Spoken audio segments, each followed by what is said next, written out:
Bom dia, Stefan Mihailov. Bom dia, Tavinho, como vai? Bom dia a todos que acompanham pelo Terra Viva. Tudo bem. Stefan é o novo presidente da CRV, Central Bela Vista, faz parte também do grupo. A gente já conversou um pouquinho lá em Uberaba durante a Exposebu, mas vamos dar prosseguimento à nossa conversa aqui. Stefan, deixa eu começar te fazendo uma pergunta. Nós vimos aí na reportagem... Não, primeira pergunta, depois eu vou para a reportagem que você assistiu também. Como é que foi o resultado da Exposebu para a CRV? Eu vi que estava todo mundo animado lá. Nós éramos os vizinhos ali, a nossa carreta ao lado da casa da CRV. Vizinhos ilustres aí, um prazer estar ao lado de vocês. Foi muito boa a Exposebu, né? Eu acho que isso todos os setores estão comentando da mesma forma, não é diferente o setor de inseminação artificial e para nós a CRV, o nosso stand sempre com muito movimento, né, de pecuaristas, e deu para sentir um momento muito animado de mercado de todos eles, né? Acompanhamos os julgamentos aí com muita atenção de todos, os leilões também com resultados bastante expressivos, então a gente percebe um aquecimento de mercado, né, que a Exposebu refletiu muito bem, que anima todos nós. E para a gente os resultados foram muito bons, acima das nossas expectativas. Bom, a gente viu nessa fazenda aí no Rio Grande do Sul, na criação de charolês, um bom trabalho feito com touro a campo. Eu não sei se eles usam inseminação ou não, porque não foi dito na reportagem, durante a reportagem. É um bom trabalho. Mas, como disse ali a médica veterinária responsável, cada fazenda tem o seu modelo, né? Agora, o importante é saber que a inseminação veio para ficar e ela é a garantia de uma produtividade maior, a transferência genética maior ainda, no sentido de melhoramento de rebanho e padronização de rebanho. Tavinho, acho que você resumiu muito bem, né? A inseminação artificial é uma das ferramentas, uma das ações tecnológicas à disposição da pecuária brasileira de corte de leite, que realmente acelera muito, né, os ganhos a nível de produtividade, né? Então, seja na atividade de cria, especificamente buscando aí maior nascimento de bezerros de qualidade, pelas características que cada raça está buscando, né, na melhoria genética do seu rebanho, né? Então, a gente tem, logicamente, hoje um número muito expressivo de inseminação artificial. Isso teve uma aceleração, foi muito alavancada pela introdução de uma tecnologia que é a inseminação artificial a tempo fixo, né, a tal da IATF. Isso trouxe um boom aí de mercado de uso de dose de sêmen, que facilitou demais o manejo na fazenda, concentrando, né, os processos de prenhez aí nas vacas. Agora, ainda tem, né, eu também confesso que eu não sei o exemplo em particular dessa propriedade, mas ainda existe um número enorme de vacas que não estão em programas de inseminação, né? As BIA estimam em torno de 23% a 24% das vacas que estão aptas, né, a receberem um programa de inseminação artificial que estão dentro do programa. Quer dizer, um pouco menos de um quarto da população brasileira de vacas aptas são inseminadas. Então, fica fácil entender que o potencial de crescimento, de aumento de adoção desta tecnologia, com consequente melhoria da pecuária brasileira, é espetacular. Stefan, e quem insemina mais? É o produtor de bezerro para corte ou o produtor de bezerra para leite? Como é que é a situação dentro da CRV? Bom, isso na verdade é até o mercado, né? O mercado de corte ele é maior em número de doses comercializadas, né? O mercado de leite, até pelo comparativamente o tamanho dos dois rebanhos, fica fácil de entender, ele consome um número menor de doses. Porém, quando a gente fala de intensificação da atividade, né, as fazendas leiteiras que já estão num patamar de produtividade mais alta, 100% delas estão em programas de inseminação. Isso a gente pode, talvez no corte, ainda encontrar propriedades de porte muito grande, mas que podem eventualmente ainda estar utilizando somente a monta natural com touros da cama, né? Então, o leite tem uma adesão maior, mas o número total de doses é menor, por conta exatamente da comparação do tamanho de cada mercado, leite em relação a vacas de corte. E como é que fica a eficiência de produção quando a gente compara monta-campo com inseminação e todos os seus sistemas e a transferência de embrião, nessas três modalidades? Bom, existem muitas questões envolvidas, né? Quando a gente adota a tecnologia, a gente passa a medir melhor os resultados da propriedade, porque evidentemente o investimento associado à atividade, seja num programa de protocolos hormonais para IATF e, posteriormente, o uso da inseminação artificial, ele tem um peso, né, que é muito pouco significativo, né, menos de 3% aí do custo de produção, mas que faz com que essa atividade, essa propriedade tenha mais atenção em todo o processo. Então, a gente mede melhor quando tem programas de inseminação já implementados.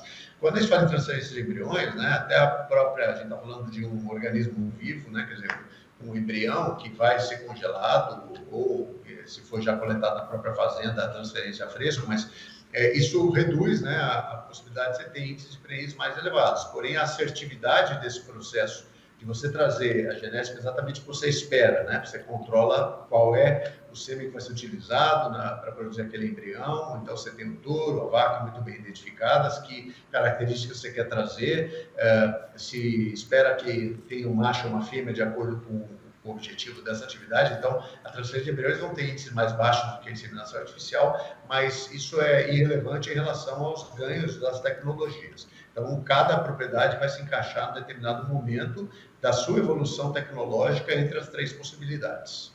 Bom, Stefan, você já foi Champion, já foi True Fibro, já foi Ford Dodge Zoetis e agora SRV. Qual é o desafio para essa sua gestão? Bom, primeiro é um desafio pessoal de aprender mais sobre esse mercado, né? O mercado de genética, de fato, de melhoramento genético é o primeiro desafio profissional que eu tenho nesses 30 anos. Antes estive em nutrição e saúde animal. A parte boa é que eu estou passando agora pelo terceiro chamado tripé, né? Da produção, que é saúde, nutrição e genética. Eu estou muito contente por isso. E o desafio principal, claro, inicialmente, como eu mencionei, é aprender um pouco mais sobre esse mercado. Mas eu diria que o mais importante é poder contribuir juntamente com as outras empresas do setor e a Asvia para acelerar ainda mais a adoção da inseminação artificial no Brasil. Como eu falei, menos de um quarto das vacas aptas são inseminadas, ou seja, é muito pouco. A gente vê para países como Holanda, como Estados Unidos, esses índices passam de 70%, chegam a 90% em alguns países, né? Então, temos muito ainda a avançar. E o desafio é conseguir ter o máximo de celeridade possível neste crescimento, ou seja, agarrar o quanto antes, porque isso é muito importante para a pecuária de corte, a pecuária de leite, a nível de melhoria de produtividade e melhoria da qualidade do produto final, seja lá um boi destinado a corte, lá na ponta, ou o leite em condições de exigências de mercado externo, que nós temos muito para fazer ainda, e do mercado interno, obviamente. Bom, como você mesmo disse, você já foi nutrição, já foi sanidade, como médico veterinário e agora, também como médico veterinário, está entrando aí na parte da genética e da inseminação. De qualquer forma, o elo entre esses três pontos, esse tripé, é fundamental para qualquer resultado final naquilo que você vai obter, seja um bom animal de corte, seja uma boa vaca de leite. Perfeito, Tavinho. Não dá para pensar num resultado muito bom de um programa sanitário, de um programa genético, sem, por exemplo, uma boa nutrição. E todos eles estão associados, né? Então, de fato, você tem que ter esse tripé muito bem gerenciado por todas as propriedades. Claro, além disso, entra a questão do manejo, né, que é igualmente importante, mas o resultado da genética tem uma dependência grande, né, da saúde animal, protocolos de IATF, por exemplo, bem utilizados, com uma nutrição adequada, onde, né, as vacas estejam com o score corporal também adequado, né, para emprenhar, e a genética, isso logicamente está mais do que testado, a qualidade do sêmen utilizado, mas direcionando o resultado que a gente quer buscar. Então, a gente tem muitos números para mostrar. Então, a própria CRV tem um programa chamado IFERT, que é um índice de fertilidade de touros e ATF. Nós temos mais de 1.400 touros aí que foram avaliados que estão dentro desse índice. Então, os melhores touros, eles entram dentro do índice IFERT, né? Então, a gente vê nos catálogos aí de leilões, quando tem touros que fizeram parte desse programa, podem receber o selo IFERT, ou seja, os touros que provadamente oferecem o melhor resultado de prenhez nas vacas sobre programas de ATF. Stefan, o Brasil já é o maior exportador de carne bovina do mundo e você gosta de afirmar que nós podemos ser o maior produtor também. Quais as vantagens que a gente tem em relação a nossos concorrentes, por exemplo, Austrália, Argentina, Estados Unidos? Não, perfeito. Estados Unidos é o maior produtor, né? Nós somos o maior exportador e o segundo produtor mundial e não tenho dúvidas que o Brasil vai assumir a primeira posição em ambos os indicadores, né?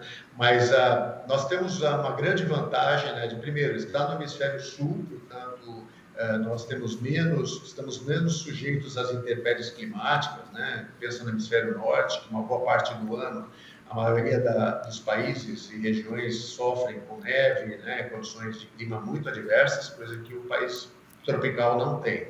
Então, nós temos um clima muito favorável, sol praticamente o ano inteiro no país, água abundante, coisa que a Austrália não tem, né? Ela está mais ou menos na mesma linha que a gente, mas falta água. Então, ampliar a produção da pecuária bovina ali na Austrália é um fator limitante por essas questões. E no hemisfério norte, seja China, Estados Unidos, como eu mencionei, as questões climáticas são as que mais limitam, né? Então, nós temos essas vantagens competitivas, além de termos já hoje um índice de produtividade interessantes que colocam a pecuária bovina, e não só a proteína bovina, mas as outras, em patamares muito competitivos, permitindo que a gente continue crescendo e exportando mais. Então, a carne bovina exportada, claro, continua abrindo novos mercados, né? Então, 2022, mais um recorde de crescimento da exportação, e a gente está vendo isso também já agora no primeiro trimestre, os números já importados. Isso tudo coloca o Brasil numa situação de competitividade muito favorável, né? Então, a gente incomoda, inclusive, muito os outros produtores mundiais de carne. E a Índia, por exemplo, que teria condições de produzir muito volume também, tem as questões religiosas que limitam a utilização do gado zebu para essa finalidade. Então, nós temos o maior rebanho, né, apto para a produção de carne do mundo já. Bom, deixa eu perguntar um negócio que está fora da conversa aqui, mas eu queria saber a sua opinião. Muitos têm falado hoje sobre experiências já até bem-sucedidas em se promover cortes de carne a partir da multiplicação de células. Seria aí o boi de laboratório, né? O que você pensa disso, hein? Não sei, porque é um assunto novo, mas muito já se falou disso e já tem experiências bem-sucedidas aí. Sem dúvida. Eu acho que qualquer tecnologia, né, demonstra o avanço de atividades e, logicamente, a carne de laboratório, que é o que você está se referindo, né, ainda um ponto, eu diria assim, muito embrionário a nível de resultados, né? A gente tem hoje alguns poucos exemplos, mas o custo de produção ainda é absolutamente inacessível, né? Para ter a carne de laboratório a partir de células, uma realidade que possa ser uma opção de fato na mesa do consumidor, né? A nível de estudos, de avanços, é bem interessante considerar isso, né? As carnes, que muita discussão se pode ou não chamar de carne, né? Mas produtos de origem vegetal para um público de hábitos de consumo vegano ou vegetariano, né, ocupa seu espaço, mas também é um nicho de mercado muito pouco expressivo. Então, eu diria que esses dois segmentos, eles são interessantes ver o avanço, né, ou seja, a indústria e a ciência conseguiu chegar em soluções para ambas essas possibilidades, mas ainda realmente sem qualquer expressividade falando em volume. Isso, de fato, deve ainda permanecer por um tempo um pouco longo, esta realidade. Isso é a nossa visão e eu tive a oportunidade em outras empresas de participar de discussões e avaliações aprofundadas sobre isso, e as consultorias que atuam nesse mercado chegam à mesma conclusão, que deve ainda permanecer como nicho de mercado um pouco expressivo por um tempo muito longo. Então, para o produtor de boi, não é um motivo de preocupação, pelo contrário, é mais gente falando de consumir carne. Você falou que a carne de laboratório ainda está numa fase muito embrionária. Eu diria que não, está numa fase de proveta ainda. Embrionária está do boi de verdade, que é o embrião que vai produzir o boi. É uma brincadeira. Ô, Stefan, para a gente terminar, a pecuária ela movimenta toda a economia, é um segmento importante da economia, base aí de estudos econômicos e de desenvolvimento, mas para o pecuarista se manter na atividade, para ele obter lucro, transferir para as futuras gerações propriedade, ele tem que ter modernidade, ele tem que estar atualizado.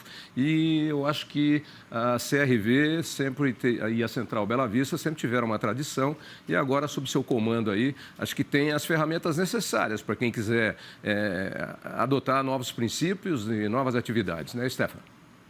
É isso aí. Bom, a CRV é originária da Lagoa da Serra, né? Então, é uma empresa pioneira nesse segmento e hoje, se a gente olhar todas as tecnologias praticamente disponíveis aí no mercado, relacionadas ao sêmen, sexagem de sêmen, né? Índices de fertilidade, programas de acasalamento, genômico, enfim, tantas coisas aí, originaram-se a partir da CRV, né? Seja lá atrás como Lagoa da Serra ou já como CRV, a partir da Holanda ou de operações aqui. Então, é uma empresa que o seu pioneirismo, né, e inovação imprimiu uma mudança no mercado. Hoje, várias outras empresas têm soluções até similares, mas a CRV se destaca por ter sido, talvez, muito inovadora e na maioria das tecnologias que já estão, que são realidade de mercado hoje. Ok. Para quem quiser saber mais sobre vocês, o endereço de internet é? CRV for All, crv4all.com.br. Ok, Stefan, a gente volta a se falar mais em breve. Bom trabalho para você nesse início de gestão, tá bom? Muito obrigado, bom dia a todos. Foi um prazer falar com você novamente, Tavinho. Ok, Stefan.